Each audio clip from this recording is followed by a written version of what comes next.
ನಮಸ್ತೆ, ನಾನಿವತ್ತು ಸಿಹಿ ಅವಲಕ್ಕಿ ಮಾಡ್ತಾ ಇದ್ದೀನಿ. ಅದಕ್ಕೆ ಬೇಕಾಗಿರುವ ಸಾಮಗ್ರಿಗಳು: ಅವಲಕ್ಕಿ. ನಾನಿಲ್ಲಿ ಅವಲಕ್ಕಿನ ದಪ್ಪಗಿರೋದನ್ನ ತಗೊಂಡಿದ್ದೀನಿ. ನೀವು ನಿಮ್ಮ ಹತ್ರ ತೆಳು ಅವಲಕ್ಕಿ ಇದ್ರೂ ಕೂಡ ನಡೆಯುತ್ತೆ. ಹಸಿ ಕೊಬ್ಬರಿ ತುರಿ, ಗೋಡಂಬಿ, ಬೆಲ್ಲದ ಪೌಡರ್, ಒಣ ದ್ರಾಕ್ಷಿ, ಏಲಕ್ಕಿ. ಇದಕ್ಕಿನ ನಾವು ಪೌಡರ್ ಮಾಡ್ಕೋಬೇಕು. ತುಪ್ಪ. ಈಗ ಅವಲಕ್ಕಿನ ನಾವು ಒಂದ್ಸರಿ ತೊಳೆದು ನೆನೆ ಇಟ್ಕೊಂಡ್ಬಿಡೋಣ. ಅಂದ್ರೆ ಒಂದೇ ಸರಿ ತೊಳಿಬೇಕು. ನಾವೀಗ ಅವಲಕ್ಕಿ ಮಾಡುವಾಗ ಒಂದ್ 2 ಸರಿ ತೊಳೆದು ಇಟ್ಕೋತೀವಿ. ಆ ತರ ಮಾಡ್ಕೋಬೇಡಿ. ನಾವು ಹಸಿ ಕೊಬ್ಬರಿ ಹಾಕೋದ್ರಿಂದ ಅದು ಕೂಡ ಹಸಿಯಾಗಿರುತ್ತಲ್ಲ, ಅದು ತುಂಬಾ ನೆನೆದು ಏನಾಗ್ಬಿಡುತ್ತೆ, ಮುದ್ದೆ ತರ ಆಗ್ಬಿಡುತ್ತೆ ಅವಲಕ್ಕಿ.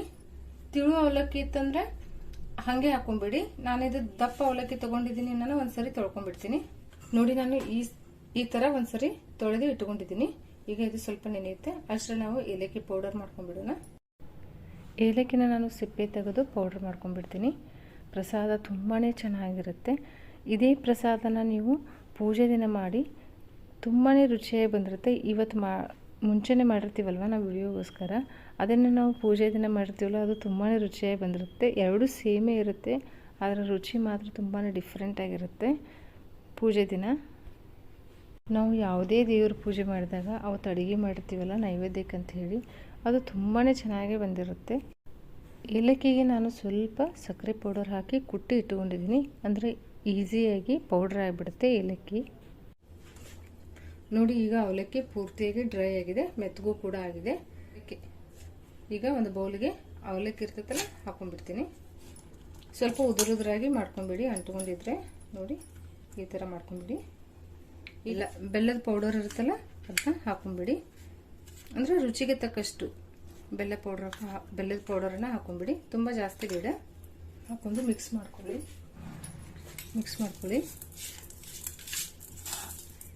ಬೆಲ್ಲನ ನೋಡ್ಕೊಂಡು ಹಾಕೊಂಡು ಮಿಕ್ಸ್ ಮಾಡ್ಕೊಳ್ಳಿ. ಇಲ್ಲಾಂದ್ರೆ ತುಂಬ ಬೆಲ್ಲ ಆಗಬಾರ್ದು.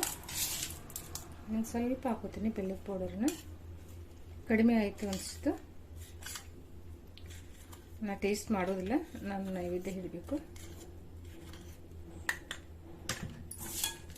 ಅಂದಾಜಿಗೆ ಹಾಕೋತೀನಿ. ನಾನು ಪ್ರಸಾದ ಅಲ್ಲ, ಹೀಗಾಗಿ ನಾನು ಪೂಜಾ ದಿನನೂ ಮಾಡ್ತೀನಿ ಮತ್ತೆ ನೈವೇದ್ಯ ಬೇರೆ ರೀತಿಯಲ್ಲ. ಆದರೆ ಇವತ್ತು ಮಾಡಿದ್ದೀನಿ ಅಂತ ಹೇಳಿ ಇವತ್ತು ನೈವೇದ್ಯ ಹಿಡಿತೀನಿ ನಾನು. ಈಗ ಬೆಲ್ಲ ಮಿಕ್ಸ್ ಮಾಡ್ಕೊಂಡಿದ್ದ ತಕ್ಷಣ ಹಸಿ ಕೊಬ್ಬರಿ ಇರುತ್ತಲ್ಲ ಹಾಕೊಂಡ್ಬಿಡಿ. ನೋಡ್ಕೊಂಡು ಹಾಕೊಳ್ಳಿ. ಹಸಿ ಕೊಬ್ಬರಿ ಇರುತ್ತಲ್ಲ, ಹೀಗಾಗಿ ನಾನು ಅವಲಕ್ಕಿನ ಜಾಸ್ತಿ ಹೊತ್ತು ನೆನೆ ಇಟ್ಕೋಬೇಡಿ ಅಂತ ಹೇಳಿದ್ದು. ಈಗ ಇದಕ್ಕೆ ಏಲಕ್ಕಿ ಪೌಡರ್ ಹಾಕೊಂಡ್ಬಿಡಿ, ಮಾಡ್ಕೊಳ್ಳಿ.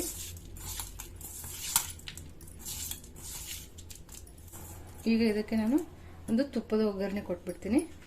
ಸ್ವಲ್ಪ ತುಪ್ಪ ಹಾಕೊಂಡ್ಬಿಡ್ತೀನಿ. ಗೋಡಂಬಿ ಮತ್ತು ಒಣ ದ್ರಾಕ್ಷಿಗೆ ಫ್ರೈ ಮಾಡ್ಕೋಬೇಕಲ್ಲ. ಗೋಡಂಬಿ ಹಾಕೊಂಡ್ಬಿಡೋಣ, ಫ್ರೈ ಮಾಡ್ಕೊಳ್ಳಿ.